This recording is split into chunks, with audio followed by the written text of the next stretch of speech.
retooled everything I want to talk about, and I haven't perfected it yet. So let me just tell you briefly. Go Paul did a good job. I grew up in Ankeny, and I had the great fortune of a gentleman named Coach Fry come to my house and say, hey, why don't you play football for the University of Iowa Hawkeyes? And in 1988, that's what you did if Coach Fry came to your house. So I went there. I quickly realized that I was going to have to use my education that they were going to provide me because my speed and size was not as big as everybody and fast as everybody else. So I graduated in 3.5 years from undergrad.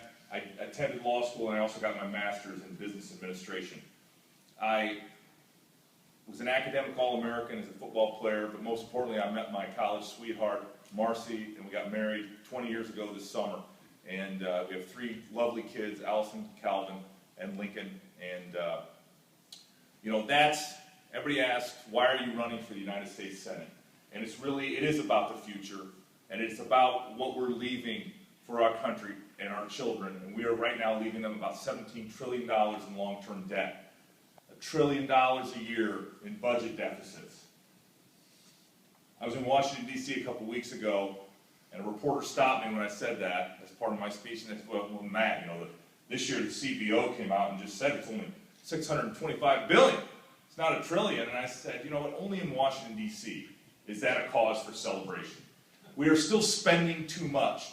We have a government that spies on its citizens, is unaccountable to its voters, and seems to be completely running out of control. The IRS is targeting conservatives.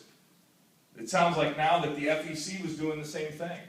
This government needs to be accountable. And guess what? As a United States attorney for 5.5 years, that's what I did. I held people accountable for the crimes they committed, whether they were internet predators trying to lure our children, or whether they were drug dealers, or whether they were illegal immigrants, or traffickers of bad things in our communities. We held them accountable. And that's what I'm going to go to Washington, D.C. and do. We're going to ask the questions. We're going to get answers on things like Benghazi. We're going to get answers on things like the IRS targeting conservatives. We're going to get answers on whatever the next scandal that we're going to hear about where this administration has taken advantage of the instruments of government. And one of the reasons they've been able to do that is because the government is simply too big. It is so far out of the bounds of its constitutional principles that it can't be managed. Congress can't seem to control this thing. They can't pass a budget to control this thing, and the president certainly doesn't want to control it. Well, that's going to end when I'm the United States Senator. I'm going to work with a lot of folks that are out there already, but they need reinforcements, and you know who they are. And so with your help and the help of a lot of other folks, we are going to hold this government accountable. We're going to rein it in to the size that it needs to be for its necessary functions pursuant to the Constitution. I was in Hardin County last night, and all the candidates, and they probably did it today, held out their Constitution. And I'm kind of 21st century. My Constitution's on my phone. Maybe you have the same thing too. I found it a little difficult to carry around 8 different constitutions for each suit that I would wear wherever I was. So downloaded the app for free.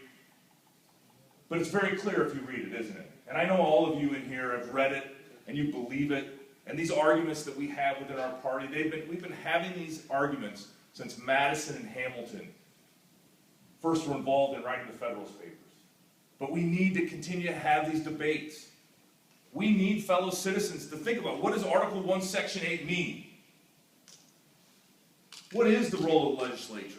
What is the role and scope of the federal government? I will tell you what I believe. And what I believe is that the government in Washington, D.C. cannot solve all of our problems. They just can't. They can't. Thank you. You know they can't. We all know it inherently, and our fellow citizens do, but we seem to always be willing to send our problems to Washington, D.C. and have 5,000 bureaucrats at the Department of Education tell me how my children should be educated, instead of putting those resources that they've already confiscated from us at the point of a gun, right? That's the only way they collect taxes, is the threat of a gun and threat of force.